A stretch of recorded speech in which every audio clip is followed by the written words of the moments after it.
We have reached section 2. The environment is changing significantly. In technical terms, it becomes more pianistic. Let's start acknowledging the tempo indication that is changing to allegretto grazioso. So we are basically still in the range of the moderato-like tempos. Allegretto is not necessarily fast, however suggests a more lively pace probably compared to the andante or a simple moderato.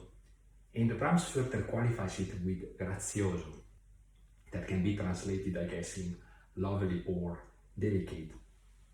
Notice also that the metric of the tempo is this C with the cut, so these bars should be thought like in two main beats, in a way like it was a 2/4 tempo with 16th notes.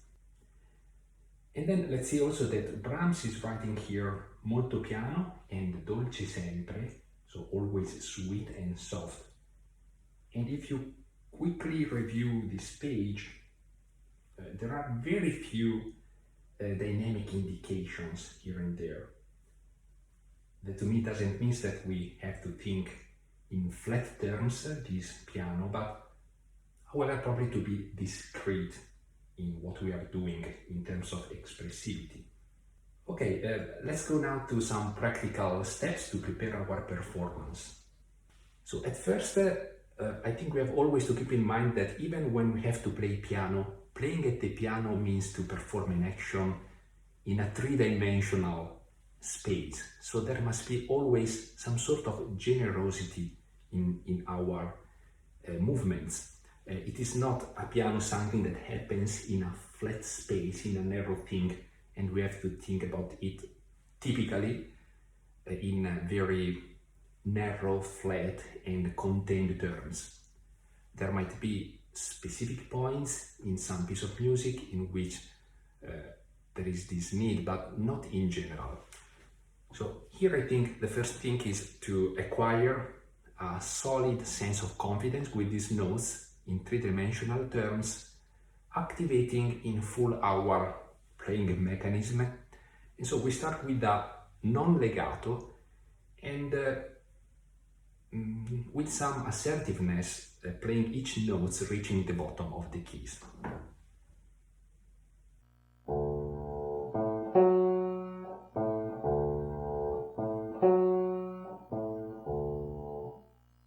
And similarly with the right hand.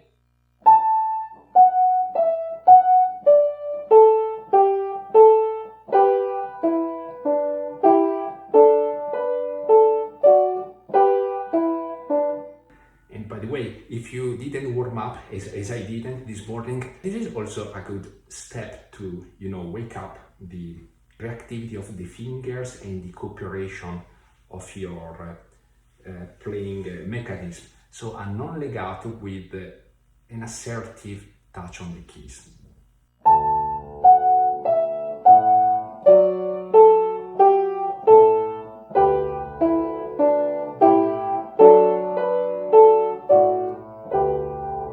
And if you can notice that I am playing each of these notes with a kind of whole action of my arm, of my hand, of my fingers.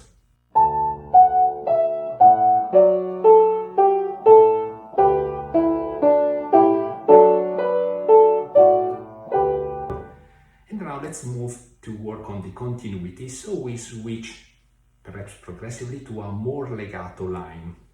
I'm not using the pedal.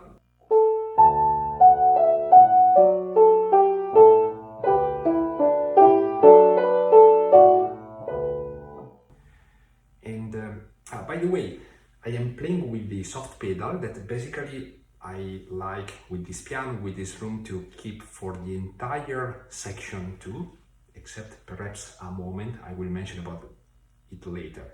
So in the same way I said for the first section, for page 1, I am basically playing everything with 3 strings. Here instead, to create this change of color that in my opinion is very appropriate, I'll play with una corda pressed. So again with a more legato action.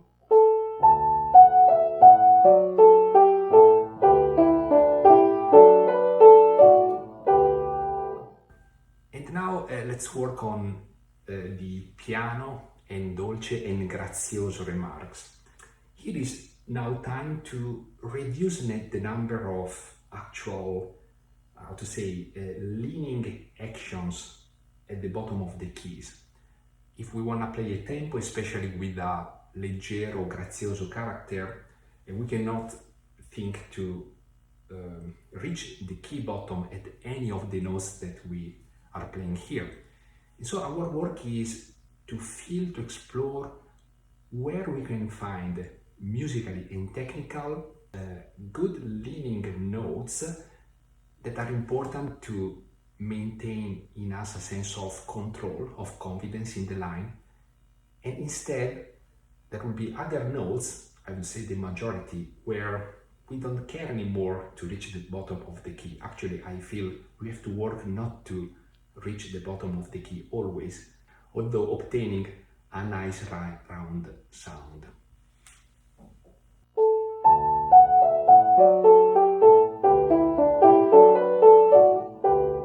And here I think it's time also to try with the pedal pressed, and because you can feel easily that with the pedal depressed, the resonance pedal, even the action detail features are changing, simply because we don't have any more to lift the dampers with our fingers. So there is one mechanical element less to be activated with its weight.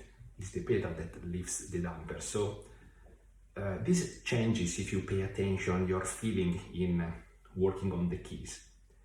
And with respect to what I said, it's also important to search the leaning notes with respect to the lighter notes with the pedal depressed to feel where we find a good control in our action.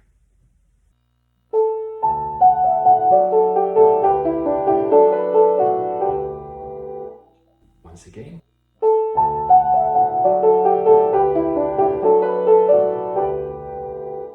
I'm feeling that more or less my leaning point are the first note of the bar, to a lesser degree the first note in the second half, and so on. And the underline I said to a lesser degree because then along the page these things is not a mechanical thing. Sometimes certainly there are slight adjustments, but these are not things that probably can be expressed in words, belong more to your feeling, fine feelings while playing and while preparing your performance.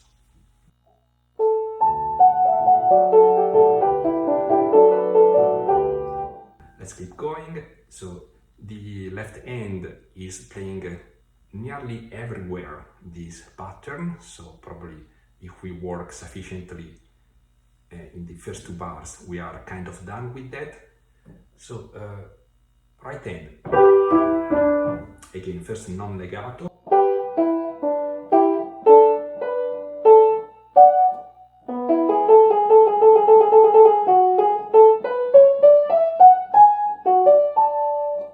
here we have a few problems, right? So first of all, a general thing we realized that yes, to establish a working order we have to split in chunks our lines, but then here you see clearly that in technical terms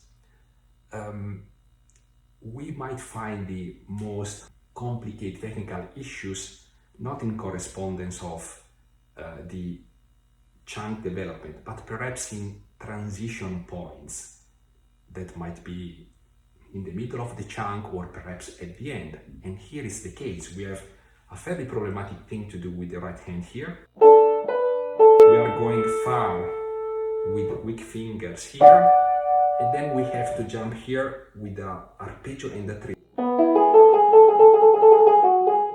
So after you have familiarized with the notes and you have sufficient confidence more or less at roughing stage level, it is a good point to zoom in, and the passage becomes really around the critical point here.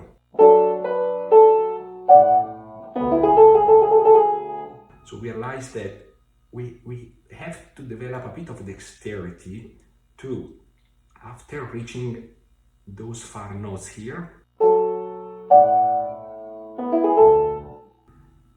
moving quickly to grasp the B here, and I think also quite quickly to work out this arpeggio, because if we are slow in these two steps, we are losing our beat, our flow.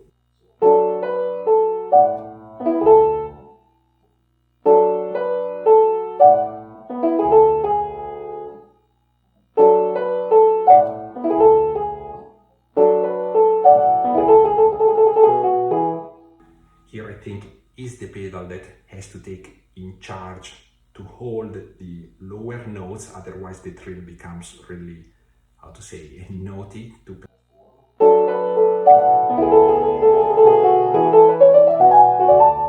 And here we have another critical point. So we have the scale, and at the very end we again have to jump down to the low. So we have to train our action to be fluent and quick enough to maintain our tempo flow.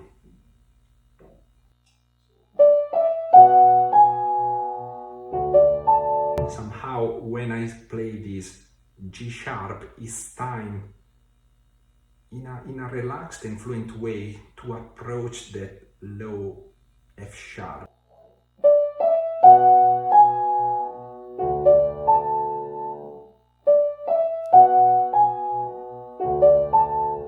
I feel, in my taste, we should try also with the pedal to grasp that F sharp, so to create a nice harmonic effect. I feel if we don't grasp that F sharp, things become a bit too dry here.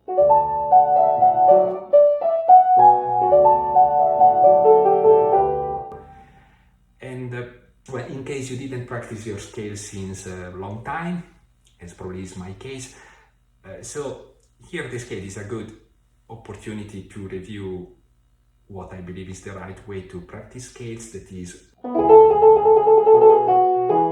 first to familiarize with that with non-legato, to maintain yourself relaxed and assertive in each step of the scale. So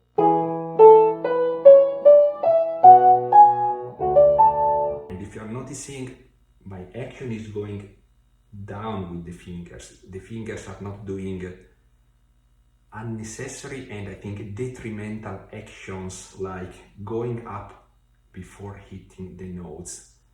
Unfortunately, I was myself exposed for many years when I was a child and a boy to that kind of mentality that later in my life I realized, hearing to and reading a number of pedagogic things about piano playing, that is truly irrational and detrimental. So I worked and I'm still working to get rid of that. I hope you will realize the same soon if you belong to that group of people in the world that were exposed to the teaching of developing articulation upwards.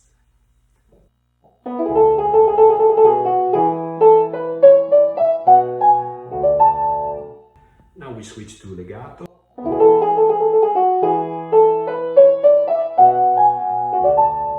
And then also here we work on the leading points. Perhaps a couple in the scale, the main beats.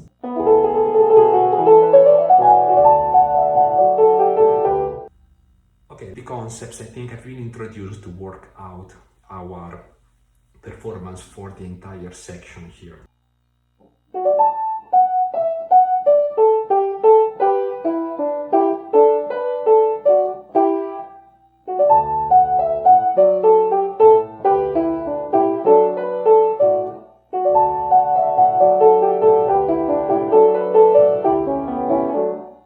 Yes, now I realize there is an important thing.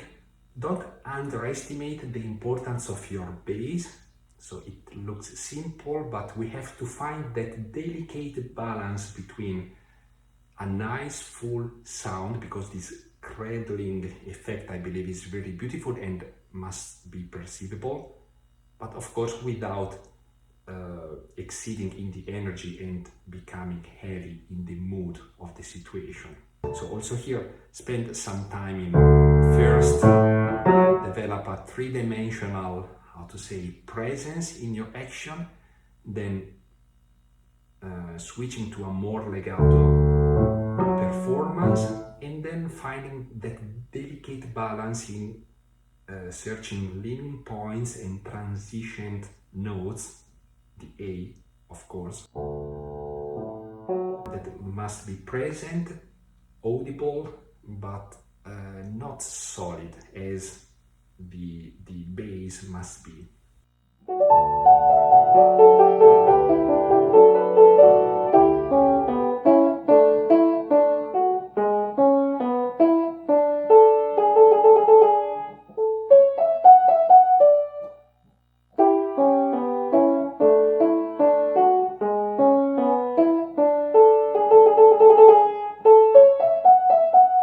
Here work on the trill, I think, not to be too fast, and so not too fast, and maintaining a sort of contact with the key, how to say, natural movement.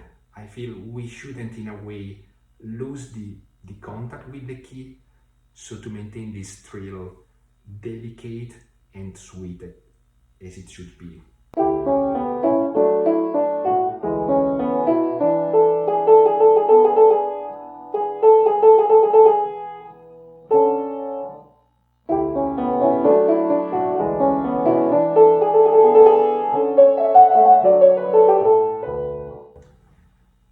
Same story here, so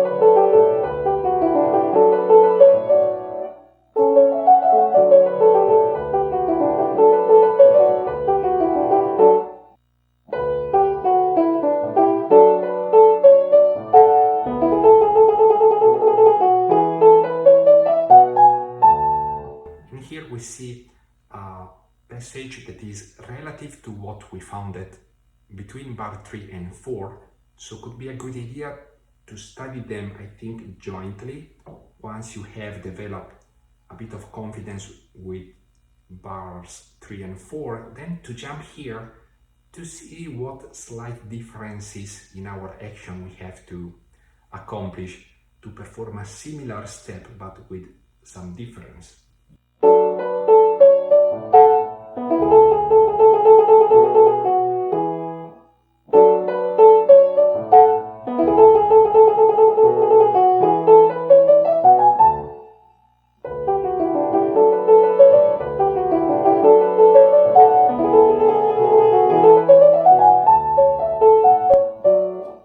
Here just I drive your attention to those quarters note that Brahms wrote. To me, those become evidently leaning point, at least in my opinion. So we wanted to be more solid on the touch with them. And also he's playing in putting these accents on a couple of notes. I suggest to explore yourself what it might mean for you.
it's the point I mentioned quickly sometime before, where I feel to underline this crescendo, kind of expand it dynamically. I leave for a while the soft pedal and paying attention not to overdo the E in the bass especially, and then with the diminuendo I put back the soft pedal to go to the pianissimo that follows.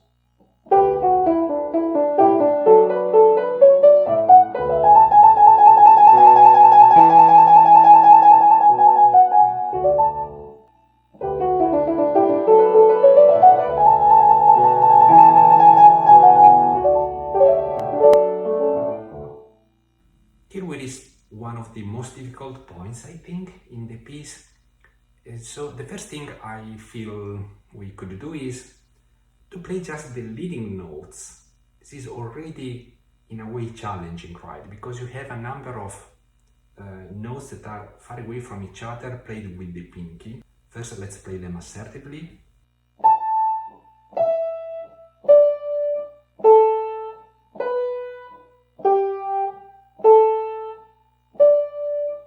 And then let's smoothen down the sound.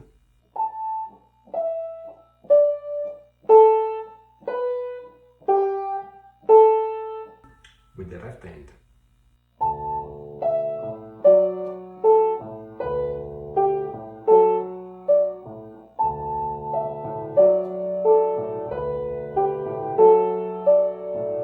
And then let's insert this arpeggio here, not all at the same time, like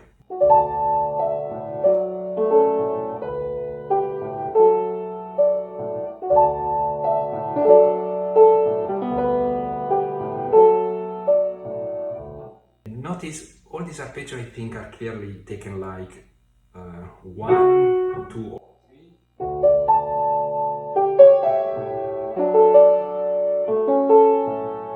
3. Here it's up to you. I think you have to choose which compromise, either 1, 2 with a large jump to land on the 5 on the what is this, B, or I personally prefer, although it's not easy, but either things I feel are not easy, this one to take with the 2 and then complete like this. So, and the problem is to maintain lightness in these two decoration notes.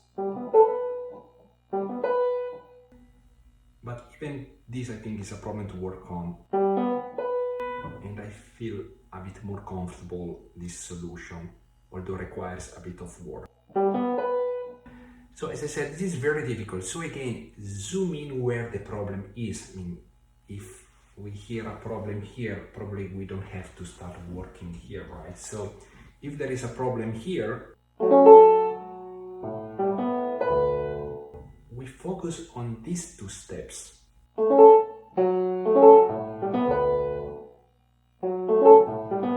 There is no reason to waste our time to repeat, 20 times things that are easier, like here. This is okay. So we focus on here. So where was my problem? I felt this beat too strong. I tried to lighten it up.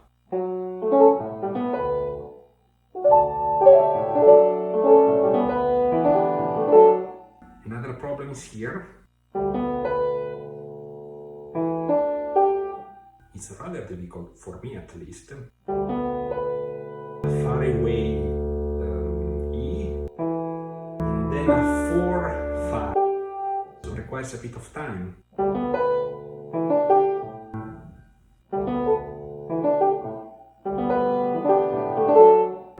And we are always in pianissimo. Okay.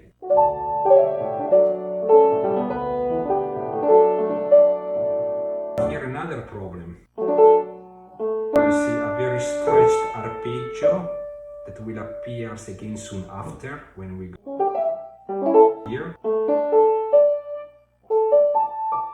And so with no hurry, first with non-legato, we search these notes properly.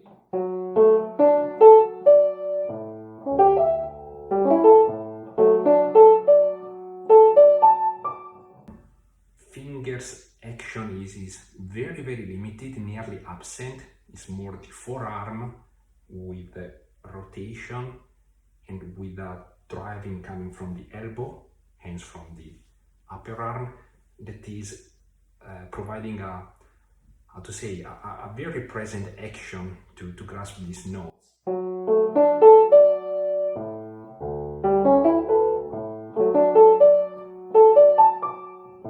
And working gradually for a legato, so the stretch of the hand, I think, is needed up to that degree that it doesn't trigger tensions, and then the arm action will take the rest, cooperating.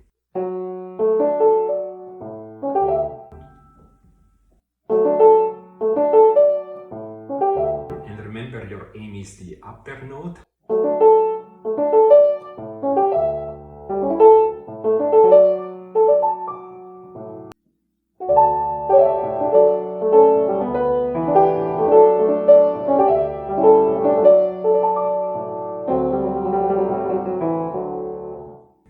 Here for the trill we have two options, either to trill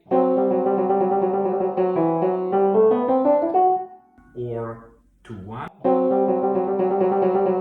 that require a bit of training for the thumb to quickly press under to take the E.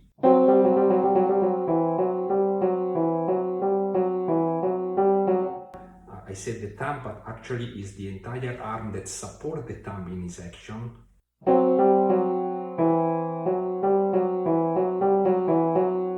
Up to you to choose which fingering you like. I think I prefer the one. And I think when we practice it, don't be too quick in the trill, not to jam it when you go at tempo. So practicing might be like.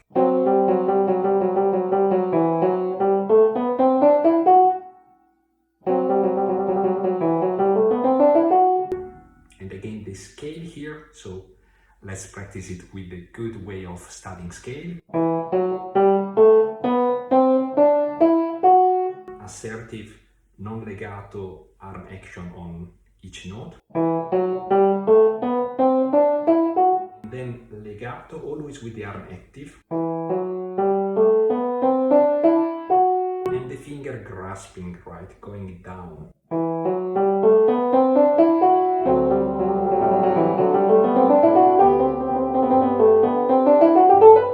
Here again, you might use the 2 or 1-2 or 2-3. I prefer 1-2 personally.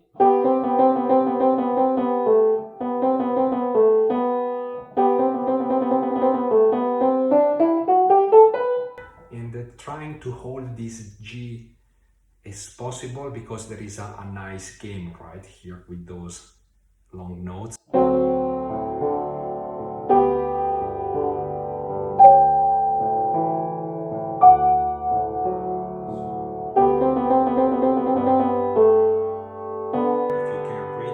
Better to hold it.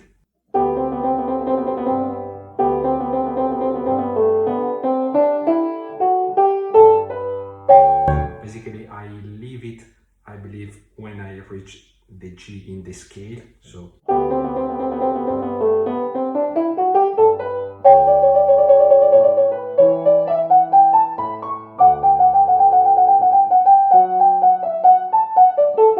and there is a direction here, so the scales end at the top acoustically.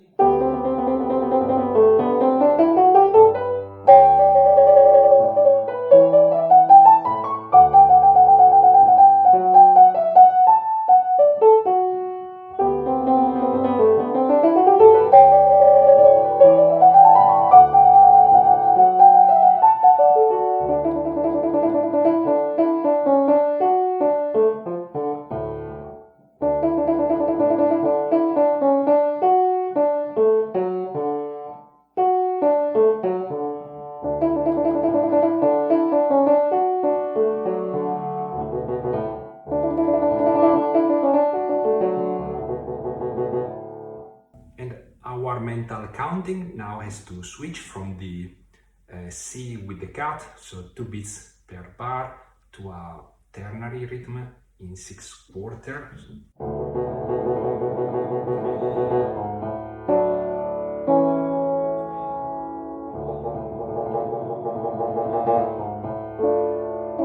personally feel comfortable with these trills to use the right hand for the trill and grasp the conclusion with the left hand. So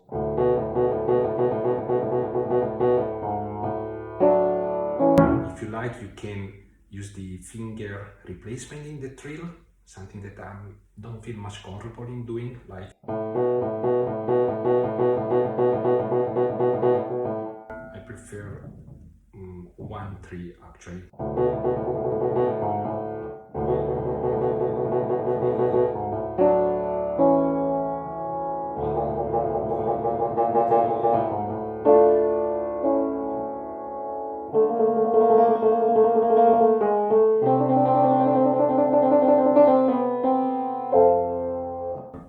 Some pedal probably with care is needed in the trill, not to have them too dry, I believe.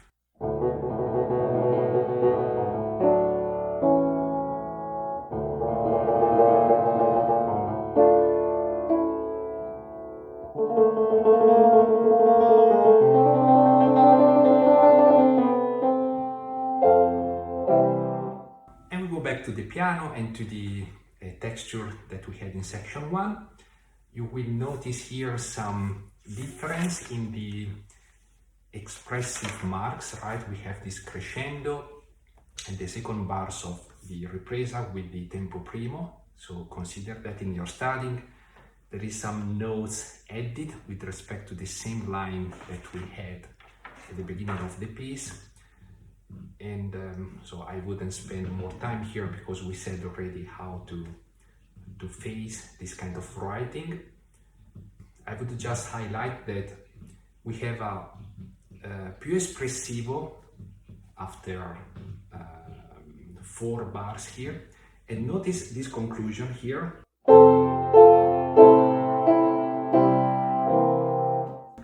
It's the same thing that happened at page 1 at bar 4, but over there we had a diminuendo. Here we have 3 accents that to me suggest to hold our sound that here is quite full because we reached at the bar before after a crescendo.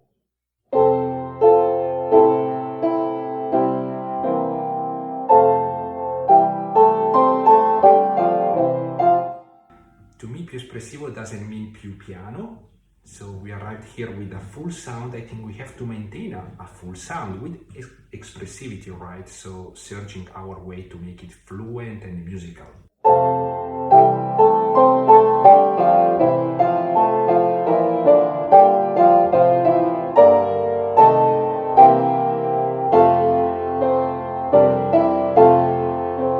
And notice that here we are always at tempo. There is no ritardando. I feel for the expressivo we might introduce some little, how to say, hesitancy here and there, or slight rubato in some brief steps. But however, we are with our tempo flowing.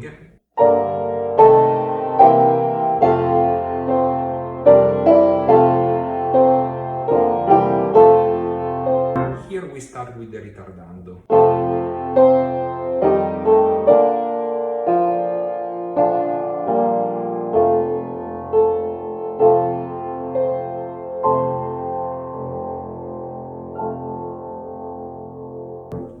I believe that we have to accomplish maintaining, however, that andante character. So keeping in mind that the beat is flowing, although slowing down. So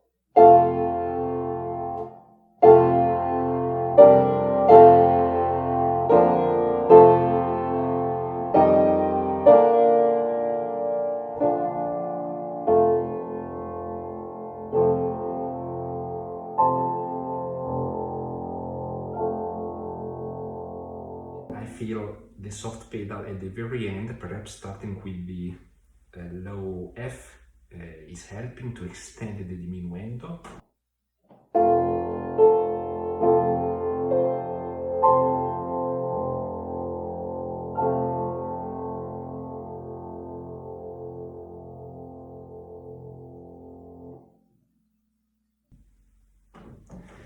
I hope this video was interesting in some parts at least.